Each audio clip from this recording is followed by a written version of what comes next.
Examinations, यानी कि भारत में होने वाले जितने भी परीक्षाएं हैं, काफी हद तक सिविल सेवा की परीक्षा का जो सिलेबस है वो उसमें शामिल रहता है।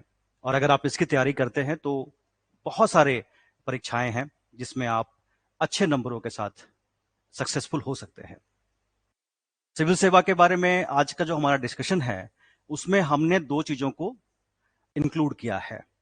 पहली चीज ये है कि सबसे पहले आपको ये बताना कि यूपीएससी क्या है, यूनियन पब्लिक सर्विस कमीशन क्या है, सिविल सर्विसेज एग्जामिनेशन कैसे होती है, क्या पैटर्न होता है, तैयारी कैसे शुरू करें, क्या क्या पढ़ें, कैसे पढ़ें, बुक कैसे पढ़ें कि हमें जो नॉलेज है वो लंबे समय तक हमारे साथ रहे। जो सबसे बड़ी समस्या यूपीएससी के जो कैंडिडेट्स होते हैं, स्टूडेंट्स होते हैं, अभ्यर्थी होते हैं, उनके साथ जो आती है वो यही आती है कि सिलेबस बहुत बड़ा है सर, कैसे याद रखें, इतनी चीजें पढ़नी है, कैसे उसको रिटेन रखें, 1 साल से ज्यादा का समय सिलेबस कंप्लीट करने में लग जाता है। प्रारंभिक परीक्षा है, प्रिलिमिनरी एग्जामिनेशन जिसको हम कहते हैं, मेंस एग्जामिनेशन है, और सिलेबस दोनों का काफी हद तक सिमिलर भी है और थोड़ी सी एडिशन भी होती है मेंस एग्जामिनेशन में। तो इसको हम किस तरीके से तैयार करें और किस तरीके से पढ़ाई करें कि चीजें हमें ज्यादा समय तक याद रहे, that was the main challenge. यानी कि रिटेंशन की जो प्रॉब्लम होती है वो सबसे ज्यादा परेशान करती है बच्चों को। दूसरी चीज कि क्या पढ़ें, कैसे पढ़ें, कितना पढ़ें।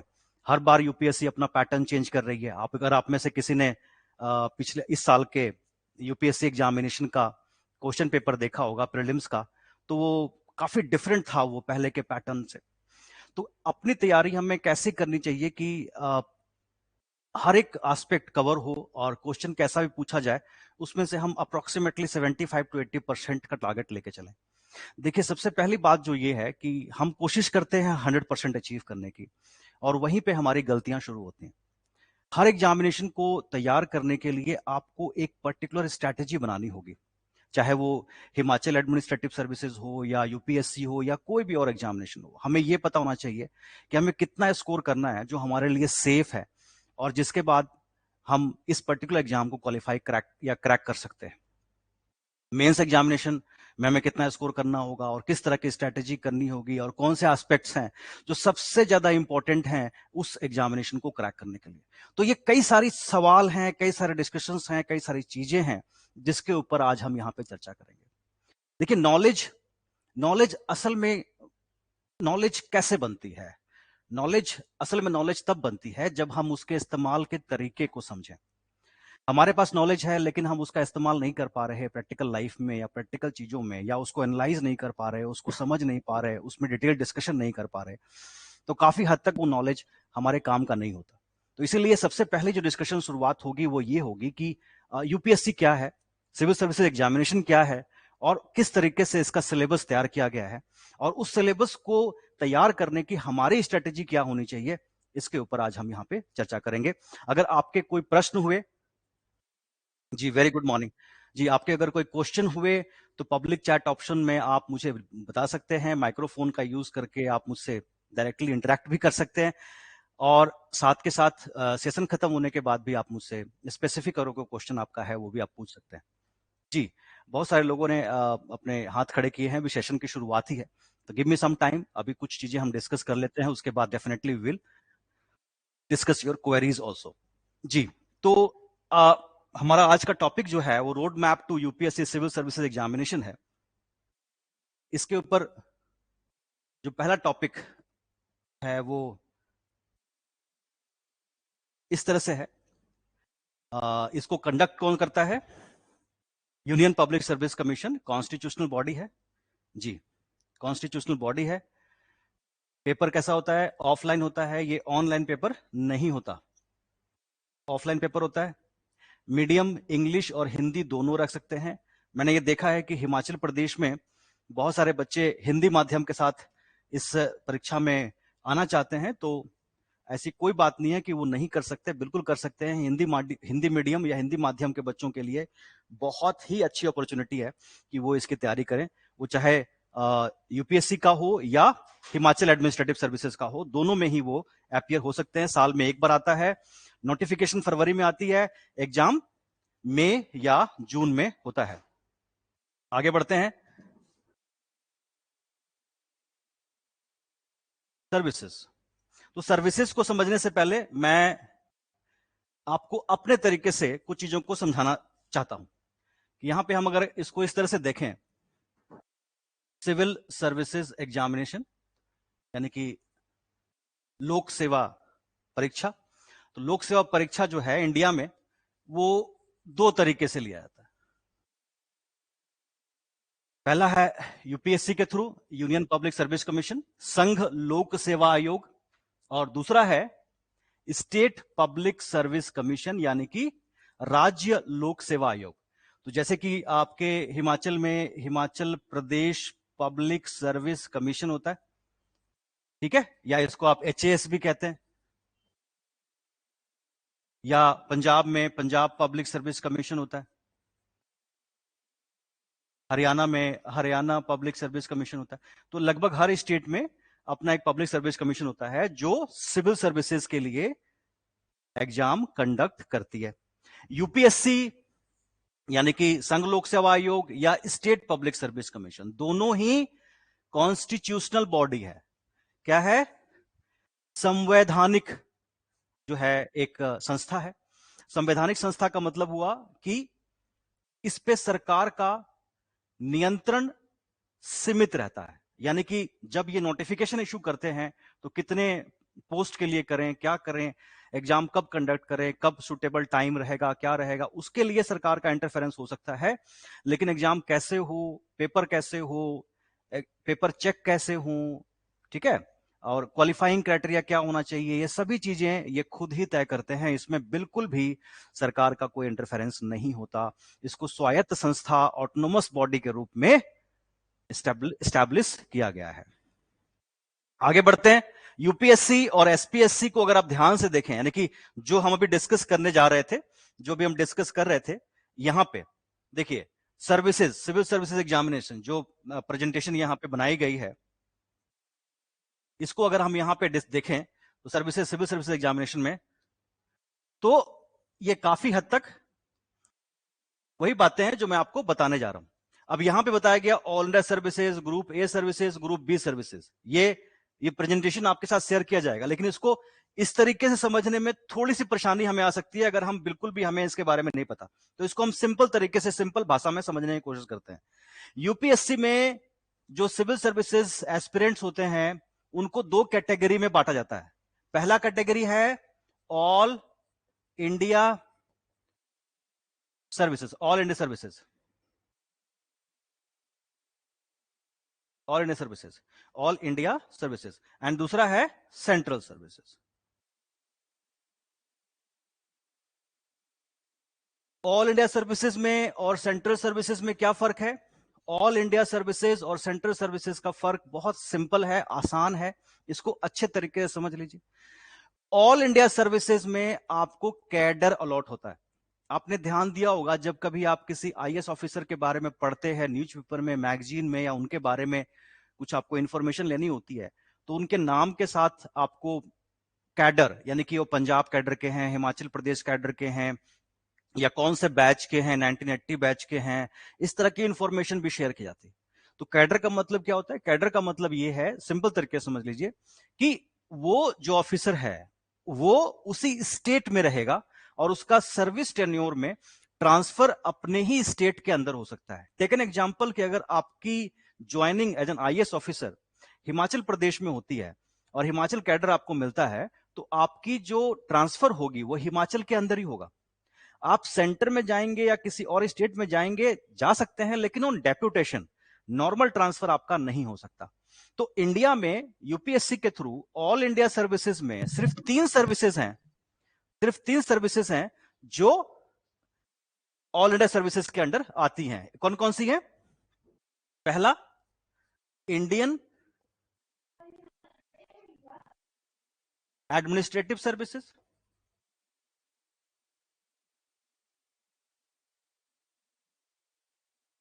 जिसको आप क्या कहते हैं? आईएएस, सबसे डिजायरिंग पोस्ट होती है। सेकंड है IPS, Indian police services, and तीसरा कौन सा है? Indian forest services. सिंपल तरीके से इसको समझ लीजिए, इंडियन एडमिनिस्ट्रेटिव सर्विसेज यानी कि आईएएस, जी जी। साइड से बोर्ड क्लियर नहीं दिख रहा। आप बच्चे बोर्ड आपके स्क्रीन पे ही नजर आएगा, यहां पे बोर्ड देखने की जरूरत नहीं है। आप please Chirag help him out, Anshul Garg को, इनको बोर्ड नहीं दिख रहा। बोर्ड आपको बिल्कुल क्लियर आपके स्क्रीन पे ही नजर आएगा, या आपके स्क्रीन पे ही दिखाई देगा। ये जी सर। मेरे पीछे देखने की कोशिश मत कीजिए। जी। नहीं, if any student is facing any issues with the technical things, please help him out. Okay, तो मैं क्या कह रहा था कि Indian administrative services, IAS, IPS और इंडियन फॉरेस्ट सर्विसेज ही हैं जिसको कैडर अलॉट किया जाता है, या सिर्फ ऑल इंडिया सर्विसेज में आते हैं। बाकी जितनी भी सर्विसेज आप देख रहे हैं, जो आपके स्क्रीन पे शेयर किया गया है, ये सभी सर्विसेज सेंट्रल सर्विसेज में ग्रुप ए और ग्रुप बी में आते हैं। चाहे वो इंडियन रेवेन्यू सर्विस हो, काफी डिजायर्ड सर्विस होती है जिसमें आप इनकम टैक्स कमिश्नर या कस्टम कमिश्नर बनते हैं। इंडियन फॉरेन सर्विसेज हो, जिसमें आप इंडिया को रिप्रेजेंट करते हैं एज एन एम्बेसडर, है ना। चाहे वो Indian audit and account services हो, जिसको एजी ऑफिस भी कहा जाता है, जिनके ऑफिस को पूरे स्टेट का सारा हिसाब किताब का ताना बाना उनके पास ही होता है। चाहे इंडियन रेलवे ट्रांसपोर्ट सर्विसेज हो, या किसी भी तरह के सर्विसेज जो आपके सामने मेंशन की गई हैं, करीबन 29 के आसपास होंगी, वो सभी जो हैं वो सेंट्रल सर्विसेज में आते हैं। तो सेंट्रल सर्विसेज में क्या होता है, कोई कैडर नहीं होता, यानी कि आपका ट्रांसफर इंडिया के किसी भी कोने में, या अगर आप इंडियन फॉरेन सर्विसेज में हैं तो इंडिया के बाहर भी हो सकता है। तो इसीलिए ऑल इंडिया सर्विसेज और सेंट्रल सर्विसेज के बीच का फर्क को समझिए। और दूसरी बात जो समझने वाली है वो ये है कि आप अगर आईएएस की तैयारी कर रहे हैं या आपने यूपीएससी की तैयारी करनी है, तो आप सिर्फ और सिर्फ आईएएस के लिए नहीं कर रहे बच्चे। जो पहली जो सबसे बड़ा कंफ्यूजन होता है बच्चों के दिमाग में कि नहीं, अगर मैं आईएएस नहीं बना तो क्या होगा। नहीं, आप इंडिया के सबसे ज्यादा प्रीमियम जो गवर्नमेंट सर्विसेज हैं उसकी तैयारी कर रहे हैं। आप किसी भी डिपार्टमेंट में जाएंगे, आपका सिलेक्शन एज एन ऑफिसर ही हो रहा है, और आपको वही प्रिविलेजेस, वही बेनिफिट्स मिलेंगे जो एक top class, top rank officer को मिलता है। तो पहला जो कंफ्यूजन आपके दिमाग में अगर है तो निकाल दीजिए कि आप सिर्फ और सिर्फ आईएएस की तैयारी कर रहे हैं। आपकी जो तैयारी हो रही है वो इन सभी सर्विसेज के लिए हो रही है। हाँ, ये डिपेंड करेगा कि आपकी रैंकिंग क्या है और चॉइस की सर्विसेज क्या है, उस हिसाब से आपको पर्टिकुलर सर्विसेज में जॉब दी जाएगी। तो पहली पहली चीज जो हमने डिस्कस की है वो ये कि किस तरीके से आपको तैयारी करनी है, मतलब कौन कौन सी सर्विसेज हैं जो यूपीएससी के अंडर आती हैं। तो वो ऑल इंडिया सर्विसेज हैं और सेंट्रल सर्विसेज हैं। आगे देखते हैं क्या है। अब मुद्दा ये आ गया कि अगर हम देखें कि हमने यूपीएससी का तो डिस्कस कर लिया, ऑल इंडिया सर्विसेज और सेंट्रल सर्विसेज। अब स्टेट के अंदर कौन कौन से सर्विसेज आते हैं। जैसे कि यूपीएससी में आईएएस होता है, डीसी होता है, यहां पे एसडीएम होते हैं। जैसे वहां एसपी सिलेक्ट होते हैं आईपीएस के थ्रू, यहां पे कौन सिलेक्ट होते हैं, डीएसपी। जैसे वहां इंडियन रेवेन्यू सर्विस में आते हैं टैक्सेशन वगैरह के लिए, यहां पे कौन से आते हैं, ईटीओ। ठीक है, उसी तरह से तहसीलदार, उसी तरीके से ब्लॉक डेवलपमेंट ऑफिसर, रजिस्ट्रार, ये आपकी सिलेक्शन इन ऑफिशियल पोस्ट पे होती है। तो यानी कि अगर आप सिविल सर्विसेज एग्जामिनेशन की तैयारी कर रहे हैं तो आप यूपीएससी की तो करते ही करते हैं, और उसके साथ साथ आप अपने पर्टिकुलर स्टेट की भी करते हैं। इसीलिए बार बार हम ये बात हर एक स्टूडेंट से करते हैं, हम हर एक स्टूडेंट को ये बात बताते हैं कि आप ये मत सोचिए कि आप सिर्फ यूपीएससी की तैयारी कर रहे हैं। अगर आप यूपीएससी की तैयारी कर रहे हैं तो ऑटोमेटिकली आपके स्टेट की भी तैयारी काफी हद तक हो जाती है। और अगर आप सिर्फ अपने स्टेट की ही करना चाहते हैं तो यह भी ध्यान रखिए कि उस स्टेट में जो आपके कंपटीशन में आएंगे बच्चे, वो वही बच्चे होंगे जो यूपीएससी की भी तैयारी कर रहे हैं। तो यानी कि आपको अपना लेवल जो है वो इतना अच्छा करना पड़ेगा कि आप उन बच्चों के साथ भी कंपटीशन कर सकें। तो इसका तरीका जो है, सिंपल तरीका यही है कि भले ही आप अपने स्टेट की, हिमाचल की ही तैयारी करना चाहते हैं, लेकिन आपका लेवल जो है वो यूपीएससी के लेवल के बराबर ही होना चाहिए। अगर आप सिर्फ स्टेट स्टेट के लिए करेंगे तो हो सकता है कि आपको सफलता मिलने में समय लगे। तो कोशिश क्या करनी है? हमें कोशिश ये करनी है कि हमें अपने तैयारी का स्तर यूपीएससी के स्तर पे रखना है, ताकि हम उन बच्चों के साथ भी आसानी के साथ कंपटीशन कर सकें जो यूपीएससी की तैयारी कर रहे थे, लेकिन वो साथ साथ में स्टेट का भी पेपर दे रहे हैं। कई बार ऐसा होता है कि बच्चों का जो यूपीएससी की तैयारी कर रहे हैं, यूपीएससी नहीं हुआ और उन्होंने अपने स्टेट में ज्वाइन कर लिया, बाद में पता लगा कि उनका यूपीएससी में सिलेक्शन हो गया है, तो वो स्टेट छोड़कर चले आते हैं। इससे नुकसान उन कैंडिडेट्स का हो जाता है जो सिर्फ और सिर्फ स्टेट की कर रहे थे और उनका सिलेक्शन कुछ नंबरों से रह गया और वो सीट फिर से खाली हो गई और अगले साल फिर से नोटिफिकेशन में वो आ जाती है। तो इस दुविधा से बचने के लिए, इस परेशानी से बचने के लिए आपको तैयारी का स्तर हमेशा ज्यादा ऊंचा रखना होगा, ताकि आपको आपके साथ ऐसी कोई जो है घटना ना घटे। आगे बढ़ते हैं।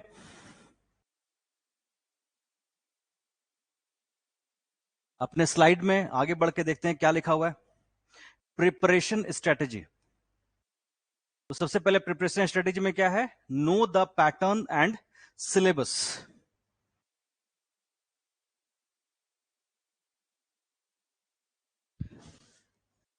आइए सबसे पहले इसके सिलेबस को ही समझने की कोशिश करते हैं।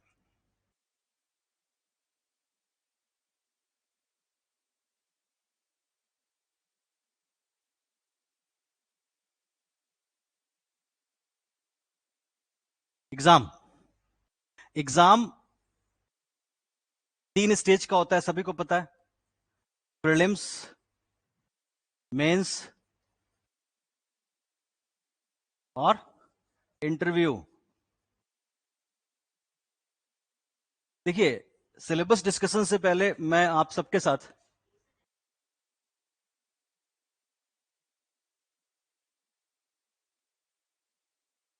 देखिए सिलेबस डिस्कशन करने से पहले मैं आप सबके साथ ना एक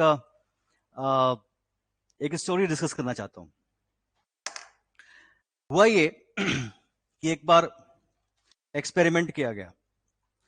एक्सपेरिमेंट क्या किया गया कि ये कोटेशन मैं किसी किताब से ले रहा हूं और मैंने वहां पढ़ा था, तो मैं उसको आपके साथ शेयर करना चाहता हूं कि एक बार क्या हुआ कि एक एक्सपेरिमेंट किया गया और एक्सपेरिमेंट में ये किया गया कि एक बाज, जो बाज देखा होगा ना, अपने सबसे शक्तिशाली पंछी होता है और वो कई सारे जानवरों को अपना शिकार बनाता है। तो एक बाज के अंडे को मुर्गी के अंडों के बीच डाल दिया गया, क्या ना, एक्सपेरिमेंट किया गया था और साइंटिस्ट जो थे वो उसको ऑब्जर्व कर रहे थे। तो हुआ ये कि मुर्गी को लगा कि भाई उसी का अंडा है, वो उसकी टेक केयर जो है अपने अंडों की तरह करने लगी। धीरे धीरे धीरे धीरे अंडे के फूटने का समय आया, अंडे से मुर्गियां निकली और बाज के अंडे में से बाज निकला। अब बाज को तो पता नहीं था कि वो बाज है, वो तो अपने आप को मुर्गी समझ रहा था, वो मुर्गी को ही अपनी मां समझ रहा था और अपने जो बाकी जो छोटे छोटे मुर्गियों के बच्चे थे, चिक, है ना, उनको जो है अपने भाई बहन समझ रहा था। और जैसे जैसे मुर्गी के पीछे पीछे उसके छोटे छोटे चूजे चलते हैं, वैसे ही बाज का बच्चा भी चल रहा है। जैसे वो दाना चुग रहे हैं, वो भी चुग रहा है। उसको पता ही नहीं कि वो क्या है, उसके अंदर क्या स्ट्रेंथ है, क्या ताकत है, क्या किस चीज के लिए वो बना है, उसको पता ही नहीं है। वो बस वही समझ रहा है, वही देख रहा है और वही अपने आप को मान भी रहा है। एक दिन ऐसे ही घूमते घूमते उसकी नजर आसमान में पड़ी। वहां काफी बड़े बड़े बाज जो है वो आसमान में उड़ रहे थे। उसने अपनी माँ से पूछा कि माँ ये क्या है? तो उसकी माँ ने कहा जल्दी से भागो यहां से, छुप जाओ कहीं जाके, ये बाज है, ये बहुत शक्तिशाली पंछी है, ये हमें पकड़ लेता है, हमें मार के खा जाता है। कहता है इतने ऊंचे कैसे उड़ सकता है? तो कहती, उसकी माँ ने कहा कि ये तो बहुत शक्तिशाली होता है और इसके जैसे तो हम बन ही नहीं सकते, हमारे अंदर इतनी ताकत आ ही नहीं सकती, तो तुम कभी कोशिश भी मत करना। वो बेचारा पूरी जिंदगी अपने आप को चिकन मान के, अपने आप को मुर्गी मान के जीता रहा। और जैसे चिकन थोड़ा सा उड़ते हैं और नीचे गिर जाते हैं, वैसे ही वो थोड़ा सा उड़ा, नीचे गिर गया और पूरी जिंदगी उसने अपने आप को चिकन मान के जिंदगी जी और आखिर में मर भी गया। इस कहानी का सार क्या है? इस कहानी का सार यह है कि शायद, काश वो एक बार इस सोच से बाहर निकलता, वो ये मानता कि मैं चिकन नहीं हूं, मैं बाज हूं और मुझे उड़ना है। हो सकता है एक बार वो गिरता, दूसरी बार वो गिरता, तीसरी बार भी गिरता, हो सकता है वो बार बार गिरता, लेकिन शायद एक चांस था कि वो एक बार आसमान की बुलंदियों को छू सकता था, लेकिन उसने कोशिश ही नहीं की। वैसा ही हमारा समाज है, वो हमेशा हमें यह दिखाता रहता है कि हम ये नहीं कर सकते, हम वो नहीं कर सकते, ये चीज तो किसी और के लिए बनी है, वो चीज तो किसी और के लिए बनी है, ये एग्जाम तो सिर्फ टॉपर ही क्वालिफाई कर सकते हैं, ये एग्जाम तो सिर्फ पढ़ाकू बच्चे क्वालिफाई कर सकते हैं। हजारों ऐसे एग्जाम्पल हैं मेरे सामने, ऐसे कई एग्जाम्पल हैं जिसमें कई ऐसे बच्चे थे जो आईआईटी के थे, डॉक्टर्स थे, वो क्वालिफाई नहीं कर पाए और सिंपल ग्रेजुएट बच्चों ने इस एग्जाम को क्रैक किया, क्योंकि उन्होंने अपने आप को मुर्गी मारने से मना कर दिया। अभी आपने अपने आप को कम नहीं समझना, अभी अपने आप को मजबूत समझते हुए इस सिलेबस को समझने की कोशिश कीजिए। पीपीटी के थ्रू है वो, पर वो मुझे समझ में नहीं आता, शायद आपको भी समझ में ना आए। सिंपल तरीके से समझते हैं, आसान तरीके से समझते हैं और उसको आत्मसात करना या ना अपने अंदर लेके आने की कोशिश करते हैं, क्योंकि यूपीएससी की तैयारी, याद रखिए, कोई 8 घंटे 10 घंटे का रूटीन नहीं है, ये एक वे ऑफ लाइफ है। इसमें आपको जीना पड़ेगा, इसके साथ खाते हुए, नहाते हुए, सोते हुए अपने टॉपिक ही दिमाग में चलने चाहिए, एक तपस्या की तरह जो भक्त अपने ईश्वर के लिए करता। और जिस दिन आपके अंदर ये आ गया ना, ये कोई एग्जाम आपके लिए कोई बहुत बड़ी चीज नहीं रहेगी।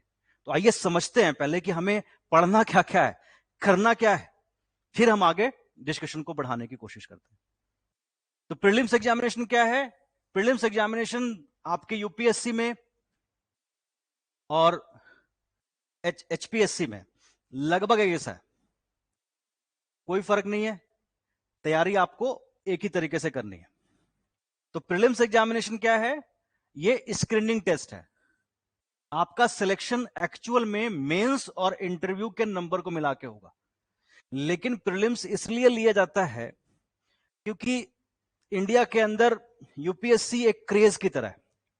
हर माँ बाप चाहते हैं कि उनका बच्चा आईएएस बने, डीसी बने, एसपी बने, और शायद हर बच्चे के दिमाग में होता है कि वो इस उस पोजीशन पे पहुंचे जहां पे उसको सोशल स्टेटस मिले, सम्मान मिले, उसे समाज में एक अलग मुकाम पे पहुंचने का गौरव मिले।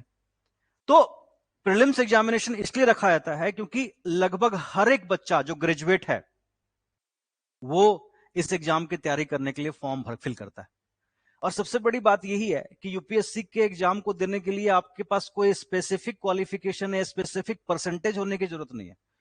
आप सिर्फ रिकॉग्नाइज यूनिवर्सिटी से ग्रेजुएट होने चाहिए, और उसमें भी कोई परसेंटेज या क्राइटेरिया नहीं है, आप पास होने चाहिए, आप इस एग्जाम में अपेयर हो सकते हैं।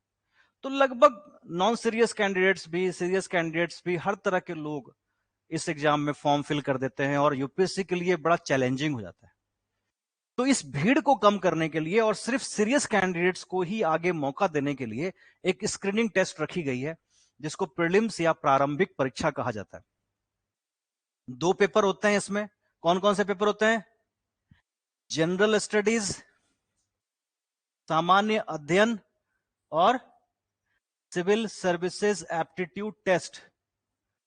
सिविल सर्विसेज एप्टीट्यूड टेस्ट, और सिविल सर्विसेज एप्टीट्यूड टेस्ट जो है वो यूपीएससी में भी और आपके Himachal Pradesh public service commission में भी सिर्फ क्वालिफाइंग है, यानी कि आपको 33% लाने हैं, ठीक है।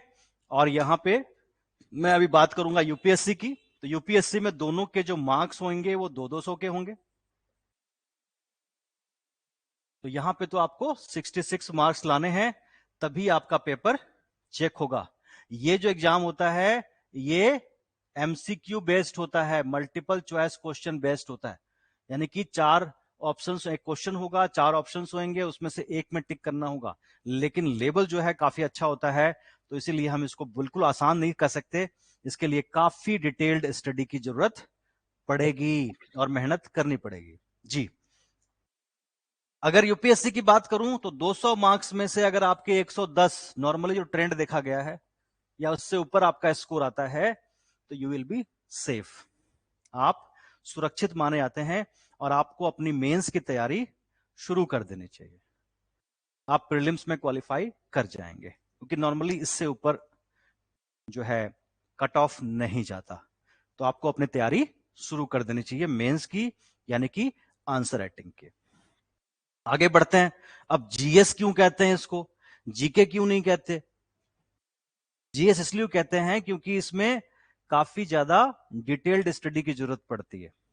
सिर्फ व्हाट, व्हेन यहां पे नहीं आता, एंड वेयर नहीं आता, इसमें हाउ, ठीक है ना, और उसके बाद आफ्टर इफेक्ट के ऊपर भी एनालिसिस होती है। तो काफी ज्यादा डिटेल्ड स्टडी आपको करनी पड़ेगी।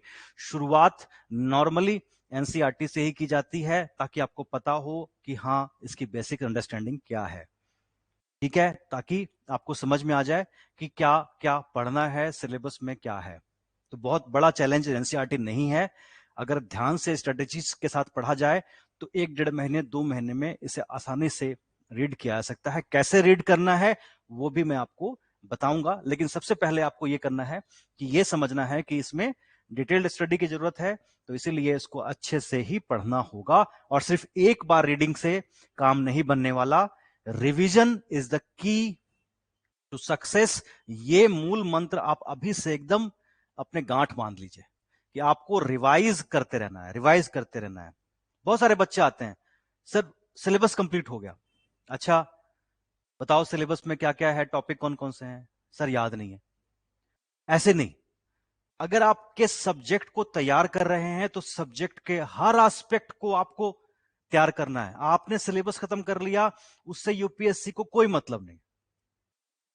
सिलेबस खत्म होने के मतलब यह है कि आपसे कहीं से भी कोई सवाल पूछा जाए, आप 70-80% तक उसके आंसर लॉजिकली कन्विंसिंग करें, यानी कि कुछ भी बोल दिया। तो सिलेबस कंप्लीट होने का मतलब यह होता है कि बार बार बार बार बार बार रिवाइज करना होगा, और तभी आपकी अंडरस्टैंडिंग सब्जेक्ट में भी बनेगी और सब्जेक्ट के अलग अलग टॉपिक्स के गोल्डन वर्ड्स, गोल्डन लाइंस को आप याद कर सकेंगे। सब्जेक्ट को तैयार करने का मतलब एक और चीज है जिसपे आपको ध्यान देना चाहिए, वो ये है कि हर सब्जेक्ट की अपनी specific way of reading and writing होती है, यानी कि उसके अपने स्पेसिफिक वर्ड्स होते हैं जो आपको तैयार करने होंगे। हिस्ट्री के जो वर्ड्स हैं वो आप इकोनॉमी में नहीं यूज कर सकते, जो इकोनॉमी के वर्ड्स हैं वो आप ज्योग्राफी में यूज नहीं कर सकते, ज्योग्राफी के हैं वो पॉलिटी में नहीं कर सकते। कुछ को कर सकते हैं इंटरमिंगलिंग के लिए, लेकिन बाय एंड लार्ज अपने सब्जेक्ट स्पेसिफिक वर्ड्स और लिखने के तरीके अलग ही होते हैं, और आपको यह समझना ही होगा, तभी आप हर एक पेपर में अच्छा स्कोर कर पाएंगे। चलिए डिस्कस करते हैं। सबसे पहले जनरल स्टडीज में क्या क्या पढ़ना है आपको। जनरल स्टडीज में एक चीज याद रखिए, याद रखने के तरीके आपको याद करने होंगे। और सबसे पहले चीज याद रखिए कि जनरल स्टडीज का तरीका जो है वो क्या है, रूल ऑफ 5। एकदम हर टॉपिक को पढ़ने से पहले, शुरू करने से पहले कुछ एक चीजें आपने दिमाग में डाल देनी है। तो यहां पे जनरल स्टडीज तैयार करने से पहले क्या डालना है, रूल ऑफ 5, 5 का मूल मंत्र। 5 5 ये याद रखिए। 5 सब्जेक्ट आपको तैयार करने हैं जो मेजर सब्जेक्ट हैं, माइनर उसके अलग हैं जो आपको बताऊंगा, लेकिन 5 समझ लीजिए। जनरल स्टडीज में 5 सब्जेक्ट का मूल मंत्र है। पहला, Indian history and art and culture. History boring है सर, हिस्ट्री याद नहीं रहता, हिस्ट्री में डेट्स बहुत होती हैं, हिस्ट्री में नेम्स बहुत होते हैं, लेंदी है, भूल जाइए, कुछ भी नहीं है। हिस्ट्री को पढ़ना है तो एक ही मूल मंत्र याद रखिए। आइए सबसे पहले पहले टॉपिक को समझने की कोशिश करते हैं। हिस्ट्री क्या है, व्हाट एग्जैक्टली इज हिस्ट्री? आप में से कोई बता सकते हैं what is history? How can you define history? Anyone?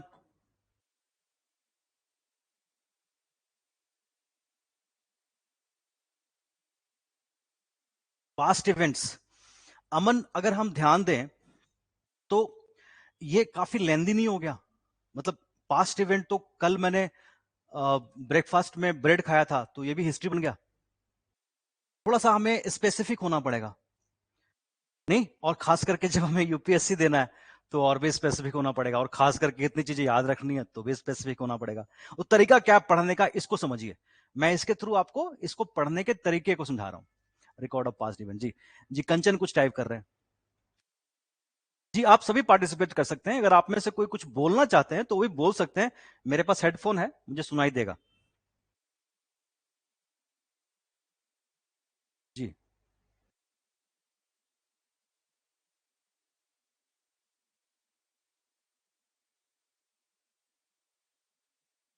जी, कोई भी नहीं, तो मैं आगे बढ़ता हूं। जी, history. History the study of change, changes, transformation.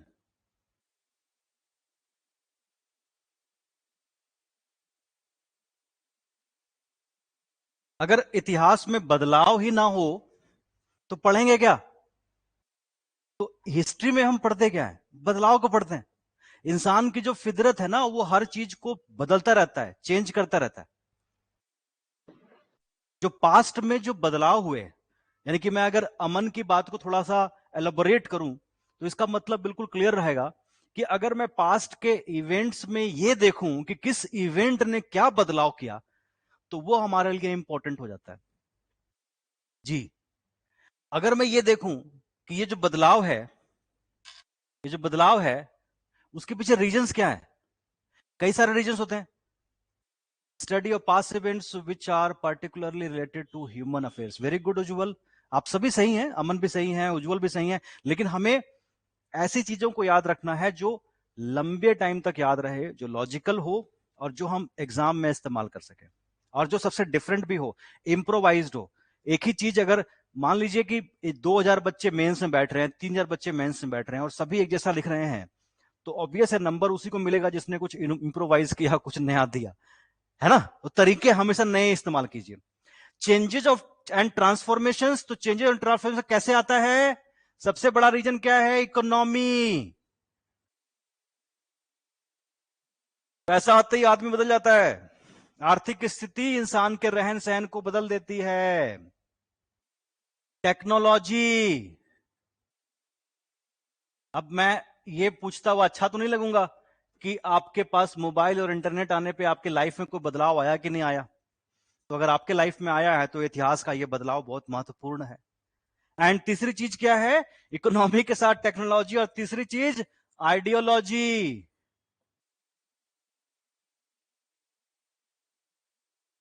विचारधारा। आप कितने लॉजिकल बने अपने अप्रोच में, कितने साइंटिफिक बने अपने अप्रोच में, कितने ह्यूमनिस्ट बने, मानवतावादी बने अपने अप्रोच में, यही ये साबित करता है कि आप कितने आधुनिक हैं। तो जो इंसान के जीवन में बदलाव आते हैं उसके रीजन सबसे बड़ा जो है आर्थिक कारण है, तकनीकी कारण है, और वैचारिक कारण है। क्योंकि वैचारिक कारण तभी आएगा जब आर्थिक कारण से मनुष्य के जीवन में बदलाव आएंगे, जब तकनीकी कारण से बदलाव आएंगे। इन एग्जाम्पल के तौर पे आप देखिए, इसको हम इस तरह समझते हैं कि शुरुआती ह्यूमंस जो थे वो स्टोन एज में जी रहे थे, यानी कि वो ऐसे जीवन में जी रहे थे जिसमें उनके हथियार और औजार पत्थर के बने हुए थे, यानी कि घर भी पत्थर के बने हुए थे, केव्स में जी रहे थे। स्टोन उनके लाइफ का बड़ा इंपॉर्टेंट जो है रीजन था। लेकिन अगर स्टोन एज को हम 3 अलग अलग हिस्सों में बांटते हैं, जैसे कि पैलियोलिथिक।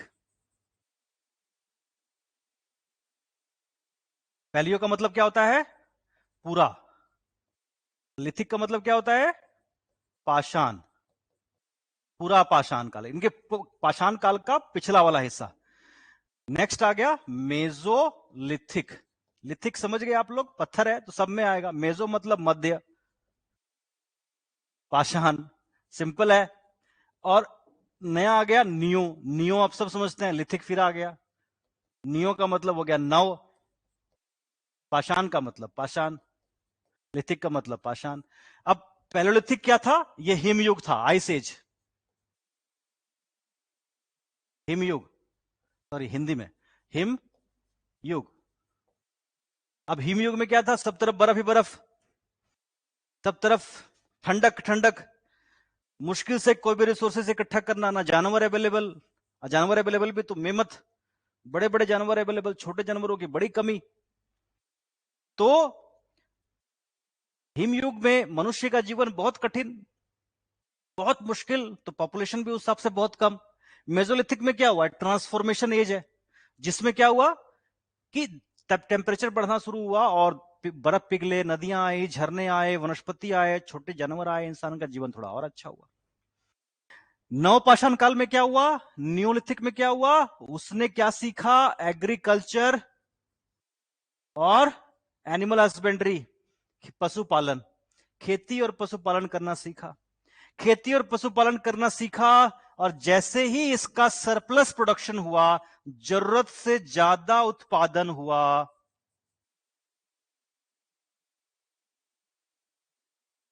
वैसे ही क्या हुआ, ट्रेड एंड कॉमर्स एग्जिस्टेंस में आया।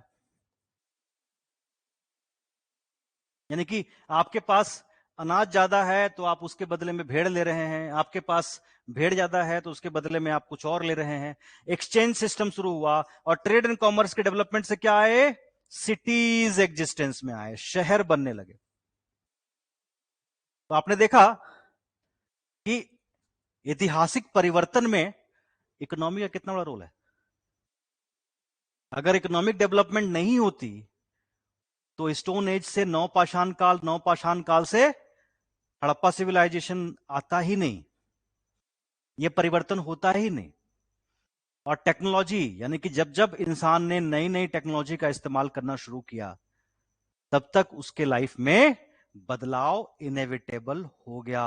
और ये आप आज के दौर में अच्छे तरीके से समझ सकते हैं, कंप्यूटर ने कैसे इंसान को अल्ट्रा मॉडर्न कर दिया, किस तरीके से चीजें, हर चीज उसके लिए संभव हो गई। आज आप हिमाचल के अलग अलग जगहों से बैठ के डिवाइन आईएएस एकेडमी के पोर्टल पे live class without any disturbance देख रहे हैं, कितनी बड़ी अचीवमेंट है।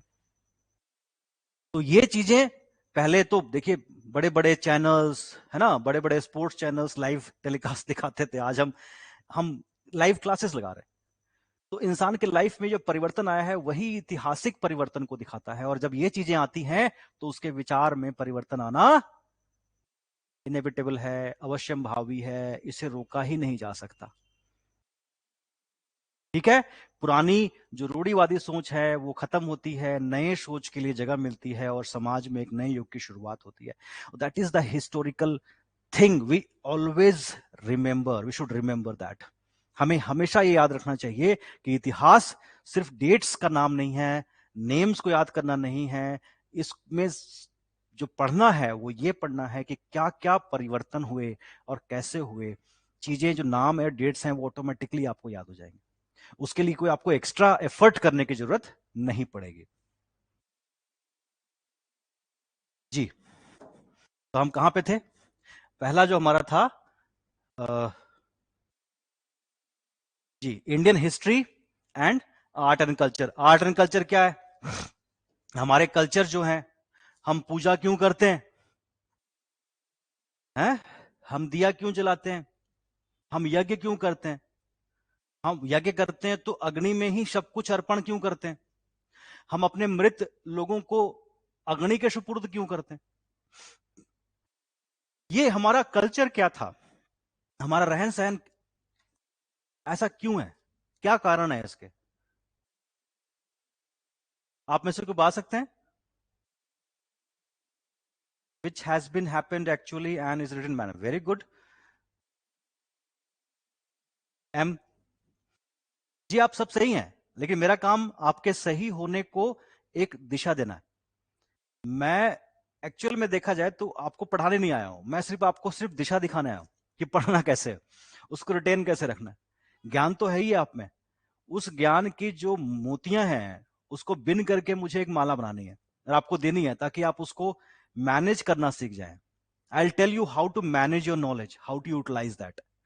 जी, तो यहां पे अगर ध्यान से देखें तो ये सभी सवाल जो आते हैं कि हम मंदिर कब बनने शुरू हुए भारत में, मंदिर में हम जाते हैं, हम सभी लोग जाते हैं, तो मंदिर कब बनने शुरू हुए, क्यों बनने शुरू हुए, मूर्ति पूजा सबसे पहले क्या हिंदू धर्म में आई, और अगर आई तो क्यों आई, बौद्ध धर्म के विचार क्या थे, और बौद्ध धर्म ने और जैन धर्म ने क्या क्या दिया भारत को, कंट्रीब्यूशन क्या रहे, ठीक है। कला के क्षेत्र में उनका कंट्रीब्यूशन क्या रहा।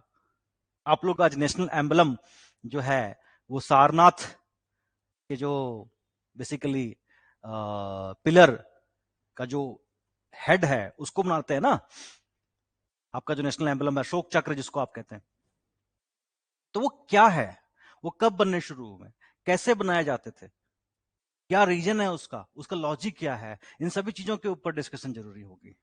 और इनको समझना, डिटेल्ड तरीके से समझना ही आर्ट एंड कल्चर को समझना है। तो अगर आप कंसेप्ट को समझते हैं, जैसे कि अगर मैं पूछता हूं कि हम अग्नि में ही स्वाहा स्वाहा क्यों करते हैं, यज्ञ करते हैं, तो इसका जवाब क्या है।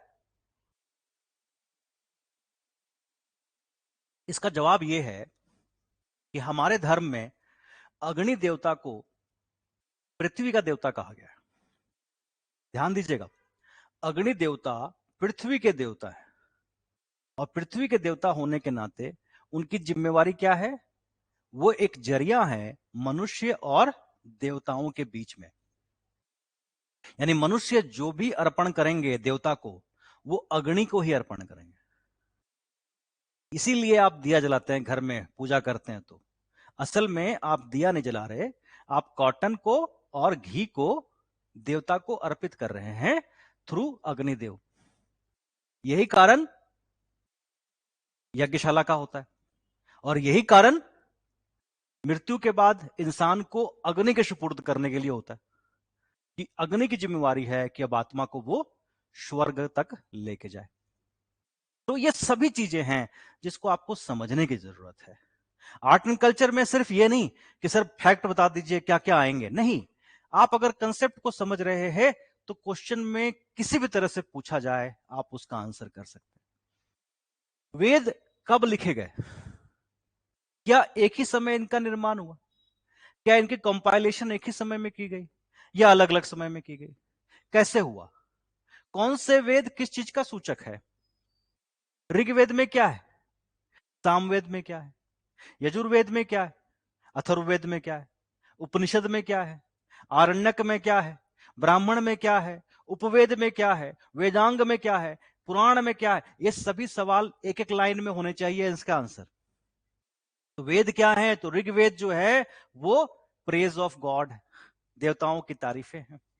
सामवेद क्या है, बुक ऑफ म्यूजिक है, संगीत का पुस्तक है। यजुर्वेद क्या है, तो बुक ऑफ सैक्रिफाइस है, बलि की पुस्तक है।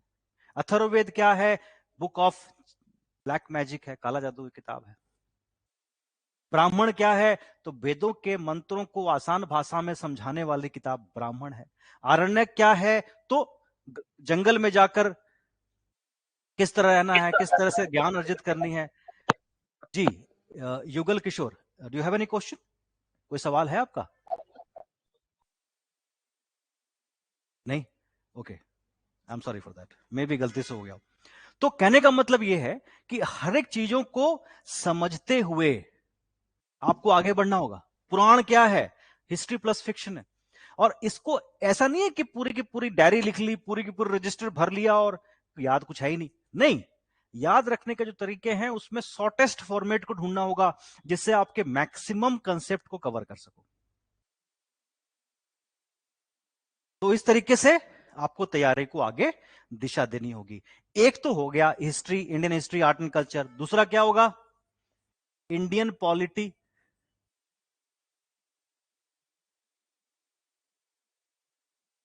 And constitution.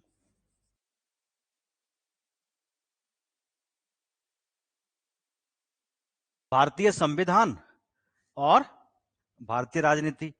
भाई हमारे प्रेसिडेंट से लेकर के vice president, prime minister, parliament, Lok Sabha, Rajya Sabha, है ना, स्टेट लेजिस्लेचर, कई जगह बाइकैमरल भी है, प्राइम चीफ मिनिस्टर, गवर्नर से लेकर ग्राम पंचायत तक आपको पॉलिटी में कवर करना है। भारत के संविधान के कितने शेड्यूल हैं, कितने पार्ट हैं, कितने आर्टिकल्स हैं, कितने अमेंडमेंट्स हैं, इन सभी चीजों को जब आप पढ़ना शुरू कर देंगे तो ये कॉन्स्टिट्यूशन में आ जाएगा। डिटेल स्टडी करनी पड़ेगी आपको। इसके साथ साथ आप तीसरा जो सब्जेक्ट है आपका कौन सा है, देखिए, इंडियन पॉलिटी हो गया, हिस्ट्री हो गया, इंडियन इकोनॉमी, बहुत बच्चे डरते हैं इससे, बोलते सर इकोनॉमिक्स पढ़ना पड़ेगा। अरे इकोनॉमिक्स नहीं है भैया, ये इकोनॉमी है। मतलब इंडिया के इंडिपेंडेंस के बाद हमारी गवर्नमेंट ने, अब सोचिए ना कितना बड़ा चैलेंज रहा होगा। एक तो कृषि प्रधान देश, ऊपर से हर कोई भूखा, ज्यादातर लोगों के पास शिक्षा नहीं, गरीबी अपनी चरम सीमा पर। अंग्रेजों ने तो निचोड़ के दिया था ना हमें अपना देश, ऊपर से दंगे इतने हो चुके थे। उस सिचुएशन से भारत को बाहर निकालना और आज की एक ग्लोबल पावर तक पहुंचाने में बहुत समय लगा, बहुत एफर्ट्स लगे। तो क्या क्या पॉलिसीज गवर्नमेंट ने अडॉप्ट की, कौन कौन सी प्लानिंग आई, पंचवर्षीय प्लान क्यों आया, इंडिया ने कौन सी आइडियोलॉजी अडॉप्ट की, सोशलिस्ट की, कैपिटलिस्ट की या मिक्स्ड की, गांधीयन की कि मार्क्सिस्ट की, क्या किया, इस सभी चीजों को आपको यहां समझना होगा। 5 ईयर प्लान कौन कौन से रहे, ग्रीन रेवोल्यूशन कैसे आया, क्या था ग्रीन रेवोल्यूशन, 20 पॉइंट फॉर्मूला क्या था, एलपीजी कब आया इंडिया में, लिबरलाइजेशन, प्राइवेटाइजेशन, ग्लोबलाइजेशन, और उसके बाद भारत के लोगों के जीवन में क्या परिवर्तन आए, इन सभी चीजों को डिस्कस करना इकोनॉमी में आपको होगा। बहुत मुश्किल नहीं है, काफी इंटरेस्टिंग है अगर आप इसको स्टोरी के फॉर्मेट में समझेंगे और साथ साथ में इंपॉर्टेंट टर्मिनोलॉजीज को याद रखेंगे तो इकोनॉमी इतना मुश्किल नहीं है। चौथा क्या आ गया, जियोग्राफी। इसमें इंडिया नहीं है, बिकॉज इसमें इंडिया और वर्ल्ड दोनों ज्योग्राफी पढ़ने होंगे। सोयल्स कितने तरह के होते हैं, फॉरेस्ट कितने तरह के होते हैं, ठीक है, एनिमल्स कितने तरह के होते हैं, टेक्टोनिक प्लेट क्या होते हैं, ओशियनिक करंट्स क्या होते हैं, एयर करंट्स क्या होते हैं, लेक्स कितने हैं, ओशंस कितने हैं, क्या है, इन सभी चीजों को आपको ज्योग्राफी में पढ़ना होगा। काफी इंटरेस्टिंग है, याद रखिएगा, आपकी नॉलेज मल्टीपल टाइम एनहेंस हो जाती है इस प्रिपरेशन के साथ साथ। Fifth is current affairs, very important topic, समसामयिकी जिसको हम कहते हैं, करंट अफेयर्स बहुत इंपॉर्टेंट है। करंट अफेयर्स कहते हैं इसके बिना गुजारा नहीं है। ये खाने में नमक जैसा है, कितना भी बढ़िया खाना बनाइए और उसमें नमक नहीं डालिएगा ना, खाना बेकार हो जाता है। तो करंट अफेयर्स को तो आपको एकदम बढ़िया से तैयार करना होगा, वो न्यूज पेपर के थ्रू हो, हमारी क्लासेस के थ्रू हो, या फिर नोट्स के थ्रू हो। करंट अफेयर्स आपका एकदम बिल्कुल टिच होना चाहिए, बिकॉज ऊपर के जो 4 सब्जेक्ट जो आपने भी डिस्कस किए हैं, इसमें 50% क्वेश्चन कन्वेंशनल होते हैं और लगभग 50% क्वेश्चंस वो होते हैं जो कहीं ना कहीं किसी ना किसी तरीके से करंट अफेयर से लिंक है। तो इसीलिए कई बार बच्चे कहते हैं जी पैटर्न चेंज हो गया, कई बार कहते हैं ये क्वेश्चन पूछ लिया, कई बार कहते हैं वो क्वेश्चन पूछ लिया। इसका मतलब है कि काफी हद तक आपने करंट स्पेसिफिक इंफॉर्मेशन को अवॉइड किया और जिसका आपको खामियाजा भुगतना पड़ा। तो इसीलिए करंट अफेयर जो है उसको अच्छे से तैयार करना, और ये भी नहीं कि बस नीचे पर ही कटिंग चिपकाना शुरू कर दिया और रजिस्टर भरना शुरू कर दिया नीचे पर से देख देख के, नहीं। नोट्स जितने छोटे होंगे, याद रखिएगा, उतने ज्यादा तरीके से रिटेन होंगे और उतने अच्छे तरीके से इस्तेमाल भी किया सकते हैं। तो ऐसे काम मत कीजिए जिससे सिर्फ बर्डन बढ़े, काम ना हो। करंट अफेयर्स में ही कुछ छोटे सब्जेक्ट हैं जो आपको पढ़ना है, जैसे general science, science and tech और इन्वायरमेंट।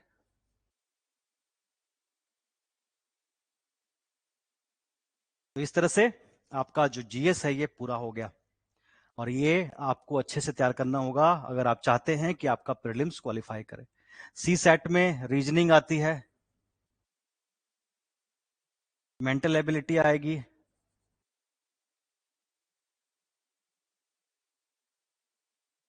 इंग्लिश कॉम्प्रिहेंशन आएगी, और मैथमेटिकल एप्टीट्यूड भी पूछा जाएगा। क्योंकि क्वालिफाइंग है, लेकिन याद रखिएगा ये क्वालिफाइंग तो है लेकिन कई बार ये झटका दे देता है, तो इसकी तैयारी भी अच्छे से ही होनी चाहिए। तो यहां तक के डिस्कशन में आपने प्रीलिम्स को समझा, मेंस में आते हैं। अब चूंकि आपका सिलेक्शन अब इसी पे डिपेंड करता है, तो मेंस और इंटरव्यू दोनों के मार्क्स को एक बार देख लेते हैं। मेंस टोटल होता है 1750 का। आपके हिमाचल प्रदेश में थोड़ा सा अलग है।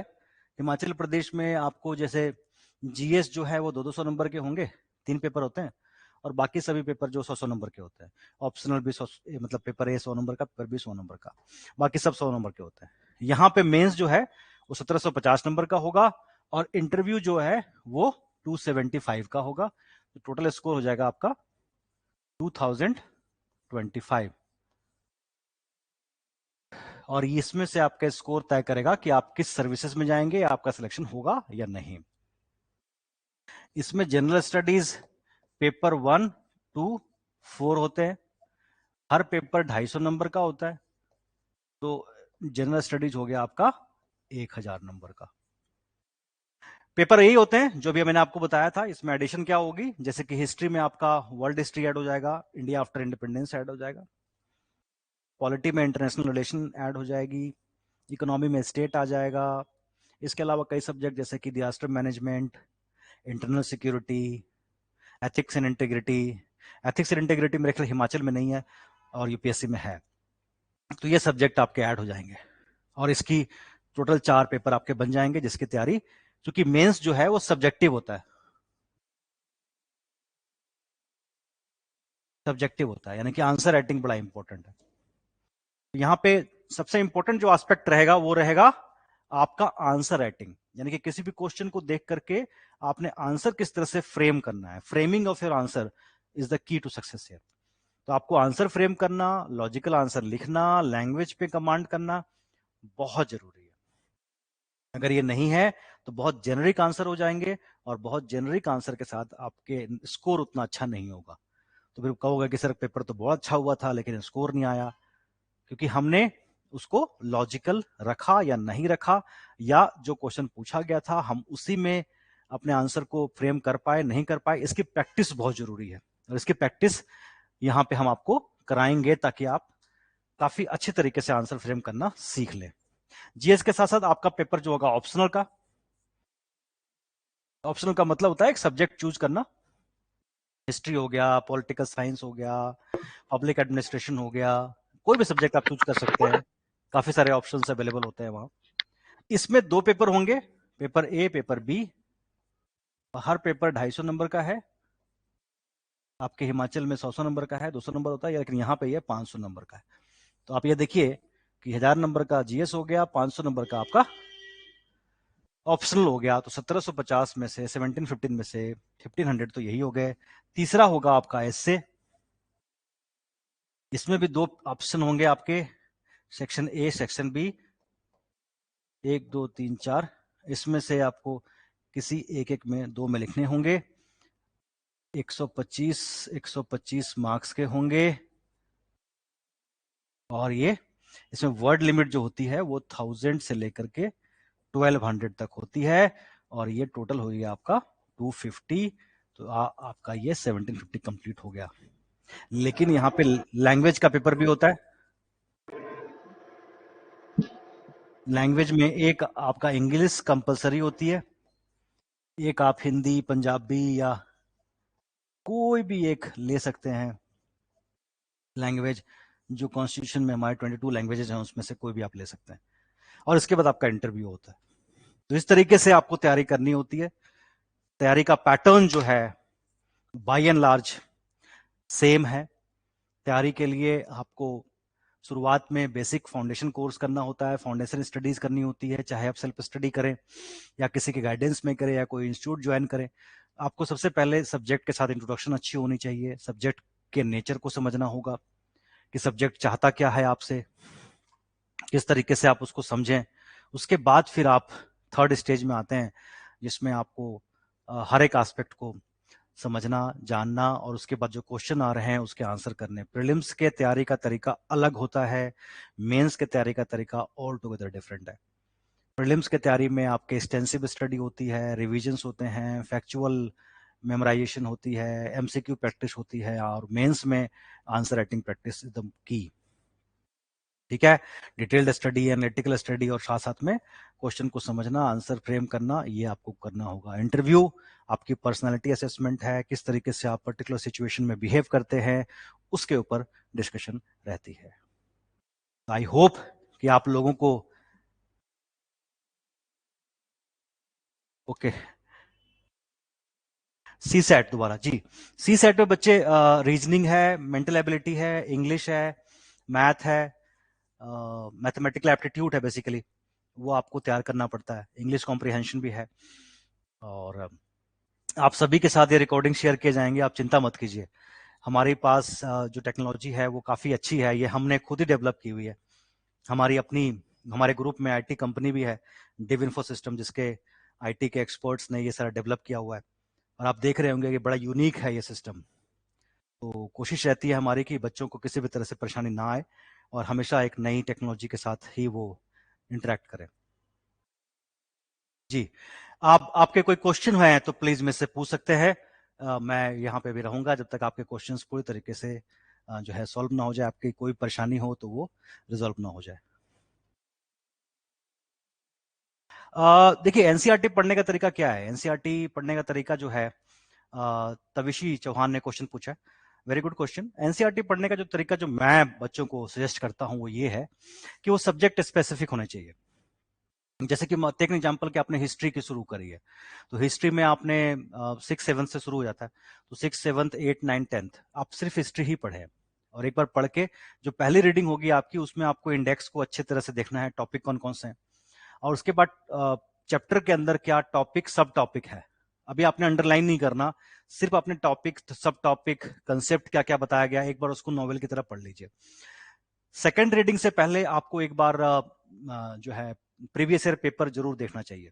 प्रीवियस ईयर पेपर मतलब प्रीलिम्स के पेपर, मेंस के पेपर, ताकि आपको पता हो कि पिछले 5 सालों में किस तरह से क्वेश्चन पूछे गए हैं। फिर जब आप दोबारा से उस एनसीईआरटी को पढ़ोगे, सब्जेक्ट उस पर्टिकुलर सब्जेक्ट को, तो काफी हद तक क्लैरिटी बन जाएगी कि क्वेश्चन कैसे पूछे जाते हैं और किस किस एरिया में आपको फोकस करना है। कई बार मैंने देखा है बच्चों को कि वो एनसीईआरटी लेते हैं और शुरू पहले दिन से अंडरलाइन करना शुरू कर देते हैं, तो वो आपको कैसे पता कि which part is important? Her fact important नहीं होता, तो आपको जो स्ट्रेटेजी फॉलो करनी है वो इस तरह से ही करनी है। फिर सेकंड रीडिंग करेंगे तो पता होगा कि हाँ, इसमें से क्वेश्चन आए हैं तो वो चीजें इंपॉर्टेंट हैं, उसको अंडरलाइन कर सकते हैं। और थर्ड रीडिंग में फिर आप नोट्स बना सकते हैं। तो इसमें बहुत ज्यादा टाइम नहीं लगेगा, पहले रीडिंग में थोड़ा टाइम लगता है, सेकंड थर्ड में तो बिल्कुल भी नहीं लगता, क्योंकि आपने ऑलरेडी पढ़ा हुआ है।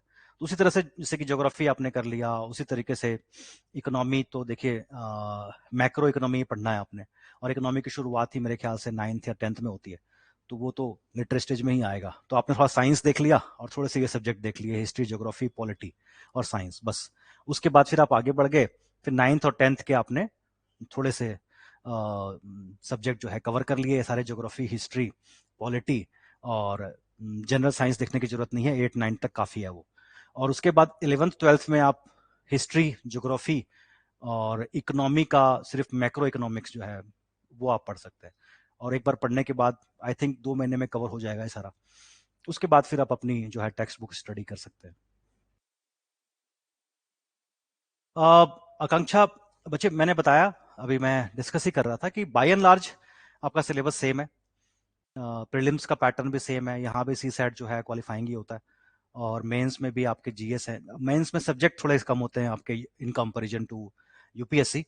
लेकिन जो मैंने आपसे पहले कहा था कि आपको तैयारी जो रखनी है वो यूपीएससी की ही रखनी है, बिकॉज आपका कंपटीशन अल्टीमेटली उन्हीं कैंडिडेट्स के साथ होगा जो कैंडिडेट्स यूपीएससी की तैयारी ऑलरेडी कर रहे हैं, तो आप उससे कम नहीं होने चाहिए, तो कहीं उसके कारण आपका नंबर कम ना आ जाए। जी, एनी अदर क्वेश्चन?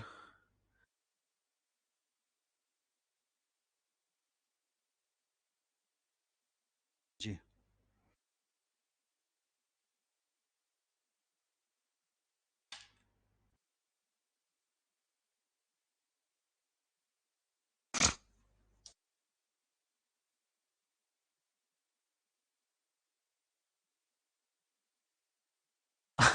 देखिए, फीस के लिए चिराग सर हैं और बाकी टीम्स हैं, वो आपके साथ डिस्कस कर लेंगे। If you want to discuss about our courses, कब शुरू हो रहा है, फीस कितनी है, तो प्लीज आप उनके साथ एक बार डिस्कशन कर लीजिए। They will tell you about all the packages जो अवेलेबल है, और हमारा सपोर्ट तब तक रहता है जब तक आपका सिलेक्शन ना हो जाए। So don't worry, we need that only teaching is not required, mentorship required होती है, आपकी पर्सनालिटी को चेंज करना होता है, how to speak, how to read, how to write, पढ़ना कैसे, किताब पढ़ने के तरीके क्या है, इतनी मोटी किताब 500 पेज की है, कैसे पढ़ें, तो वो सभी चीजें आपको यहाँ बताई जाएंगी, समझाई जाएंगी, तरीके मैं बताऊंगा आपको। तो इसलिए so many things are there, तो आप आप अपने चिराग सर के साथ या बाकी जो टीम है उनके हाथ कांटेक्ट में रखिए, आपको सारी इन्फॉर्मेशन प्रोवाइड कर देंगे। Sir can you please share some information UGC NET यार, बच्चे I am not expert of that. अगर आपने मेरा जो एक्सपर्टाइज है वो सिविल सर्विसेज का है, मैनेजमेंट का है ना, तो अगर उसमें कोई सवाल है तो प्लीज पूछिए। इंडियन इकोनॉमी से रिलेटेड कोई क्वेश्चन है, आप इससे रिलेटेड कुछ है तो पूछ सकते हैं। यूजीसी मैं कभी अपियर नहीं हुआ तो आई एम सॉरी फॉर दैट, लेकिन अगर आपके स्पेसिफिक कोई क्वेश्चन है तो आप भेज सकते हैं, हमारे एक्सपर्ट जरूर आपसे कॉन्टेक्ट कर लेंगे। Because we have a group of institutions, तो we have approximately 40 to 45 faculty members, तो अगर जो भी होंगे सब्जेक्ट स्पेसिफिक एक्सपर्ट वो आपको जरूर हेल्प करेंगे जी।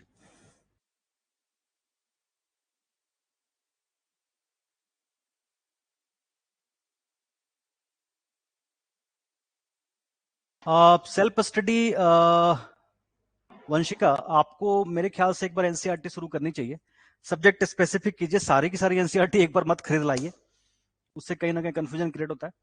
बड़ी बड़ी सस्ती सी किताबें आती हैं यूपीएससी की, एनसीईआरटी की, वो कोई फालतू की बुक मत खरीदिए अभी। अभी एनसीईआरटी की बस जैसे हिस्ट्री की या पॉलिटी की या ज्योग्राफी की, किसी की भी एक 6 से लेकर के 10 तक की किताब ले लीजिए, एक बार गो थ्रू कीजिए, समझिए।